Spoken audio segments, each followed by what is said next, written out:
Well, the original Vickers started in the very early 60s. We got up to 1964, we brought out I Go Ape. The original group split after, about a year. So that towards the end of say, going into 65, we'd reformed with Nick Gribben, Steve Morris and Ian Holbrook. And we were doing quite well, and they got into it pretty well. They were a little bit younger than me and Siggy. Siggy was the drummer. And we met Lemmy down at a club in Manchester, a famous club, called the Oasis Club on Lloyd Street. So Lemmy joined the band, and he did road managing. He was fantastic, really, because he could play the instruments. He tuned all the guitars, went with the road manager, set everything up. It helped us because we just came along, and especially if we did a double, because if we did two places in a night, it would have the other gear set up at the other place. And it came to a head when Ian and Nick, just couldn't do what we wanted. And this particular night, we had a big argument at the Top 20 Club at Failsworth, near Manchester. And off they went. And Lemmy says, "I'll do it." And we went, "Get out of it, Lemmy." He went, "No, come on." And he got on stage, and I'll tell you what, you wouldn't have known any. He made the sound of two guitars, a lead guitar and a rhythm guitar. And he never stopped after that. You couldn't believe what he churned out of them amplifiers.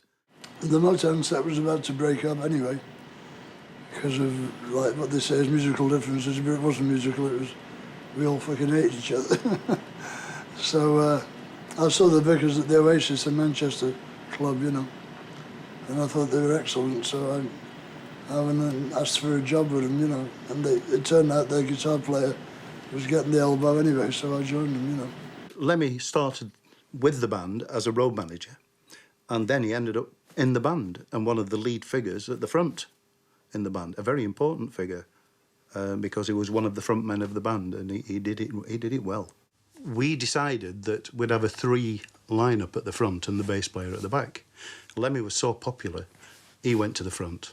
I went in the middle, vocalist. Siggy with his drums went to the left-hand side. In the mid-60s, it was different. People weren't used to that. So you got three personalities at the front vying for the attention of the girls in the audience, so they'd three to go at. And we were crazy on stage. I used to do Twisted Wheel and a lot of the big clubs in Manchester, like, it was always solid, like, in other places, When we were doing Bolton Pally, we used to do as well, like, and it was just mental, We did it one time, it was only on stage about 10, 15 minutes. First, the singer, Harry, went off, dragged off, like, and, like, he was going purple on the floor, like, And then they got the drummer, he went flying off, like, and the audience was, like, converging on us, so we just, like, lost the guitars down and legged it off. Without having a record at the top of the charts, we've been chased around the buildings and, women screaming and this and that and the other. And it was take your pick. And Lemmy says, "I want that one. What about this one?" And I always ended up taking the best one. And he even put that in his book. Well, we got on the charts with one single, Dandy, Ray Davies song from the Kinks. That got to about number 34, I think, or something like that, in the charts. The trouble was there was two other versions of it. There was a lot of that in those days. People would record the same song and there'd be a fight to which version got the success, And what was it? Something Ford got Clinton Ford got the hit. Yeah, I just say to Lemmy, listen to the words of Dandy and that's you, mate. We first of all dressed in suits with dog collars, and this caused a lot of trouble in the press. We were banned from television. All the headlines in the daily papers were sacrilegious, gone too far, they should be banned, and all these headlines then filled up the dance halls and, got us the bookings. So we came up with this notoriety. Later on, we were in Finland, and we saw this national dress, the Lappi national costume, very colourful, and we put the tops on with white jeans and, with the reindeer skin boots, came back, put them on just for a laugh, and everybody loved them, so we carried on wearing them for quite a while. We'd play with, Moody Blues and, all the top bands around at the time, Sort of sometimes topping the bill and sometimes second on the bill, like, you know. Actually, Siggy had a poster before we joined him with Rockin' Vickers and the Beatles underneath, like, you know. Well, Merseybeat is the Beatles sound, the sound of the 60s, the sound of the Kinks, the Who, all these groups. You know, I could name dozens and dozens of them, and everybody knows anything in the 60s. They all had a similar sound because they all played similar instruments. You know, you knew what organ someone was playing once you heard this. You know, you heard him tuning up on stage. So pretty much to be different because of all this lightness of equipment, that's why we did what we did, as I explained earlier. We got different amplification, different drums, and tried to create a different style. And our style, if you want to call it something, we called it ourselves then progressive rock. So it wasn't pure 12-bar wonder rock and roll.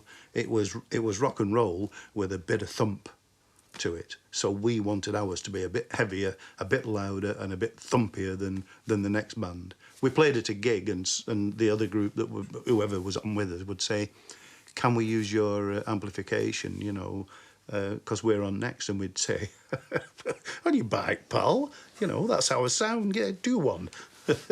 Lemmy would say other words to that. You know, second word would be off. I wish there'd have been recordings of it because it was great, and it was a semi sort of Pete Townsend Who type thing, and very aggressive, you know, and noisy, and he would actually go up to his amplifier and feed his guitar back through the through the speakers.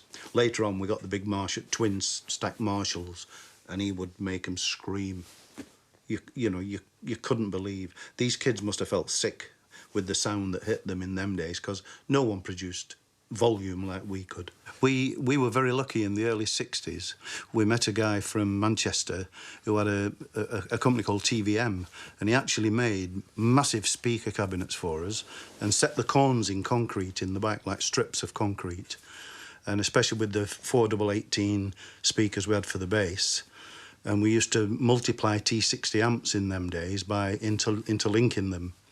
And he showed us various ways to get very, very powerful amplification when everyone had, AC30s, you know, the normal Voxes that you used to see, the black Vox that everyone used. We went from to wah, you know, it really was. It was loud, and it's only people telling me now of how when we hit them, it sort of went woof, and they didn't know if they liked it or not, but they certainly came back again next time.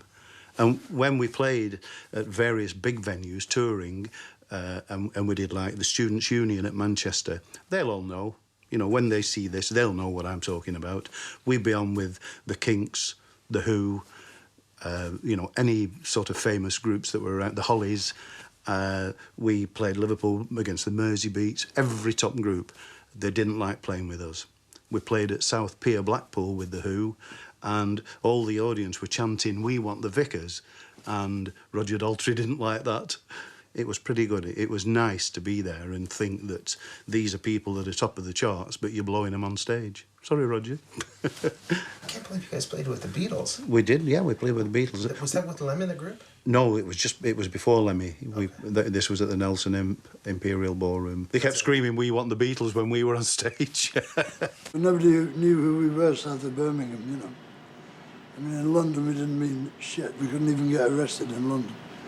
North of Birmingham we were big stars, you know. Because we were on, this is 1965-6, we were on £200 a week each clear. That's like 4,000 a week each now, you know. And we all had Jags, and we had a speedboat, for Christ's sake. We used to go water skiing on Windermere, you know. So when I first joined the Vickers, they were ambitious before they got settled down, because they were all a lot older than me, you know. I was the youngest guy in the band, me and Muggsy, and they settled into this routine of doing the same gigs every year, you know, the circuit. And they became, in the end, in fact, a cabaret show, you know. So it wasn't for me, really. Well, he wanted to go to London, you know, make it down there. So I think he joined up with the Pink Fairies. a band in London, and then I went on to the Hawkwind thing. Like, but yeah, he wanted to be in the thick of it in London, like, you know. And we didn't. Had we been better musicians, better songwriters, we would have stood a chance, because live on stage, I don't think anyone could touch the Vickers. Wherever we went, we pulled the house down. Why did things fall apart? Well, women, the usual thing, like, Harry met this girl he's still with now, actually, like, so 40 years on. So he left, so Siggy took over singing, like, just, you can put it down to women, basically. Like, I think the same with the lead guitarist, he ended up, like, taking off with a woman, like, that's more or less how it was, like, yeah. He wanted it a lot more than, well, obviously a lot more than the rest of the band. And he achieved his objective, like, It was obvious when Lemmy left Blackpool what he was going to do and what he was going to become, because he had this thing in him, and it was right in the gut. I'm going to make something of myself. I'm going to be someone. He was terrific, and the fact of the matter is, if you think about all the band personnel in the Vickers were really good, and had all the requisite components to become a really major band that unfortunately just didn't happen. A lot of those bands probably didn't deserve it as much as the Vickers did, but those are the breaks of showbiz. The actual Rockin Vickers kept going as a local group around Lancashire and Blackpool area up until about 5 years ago.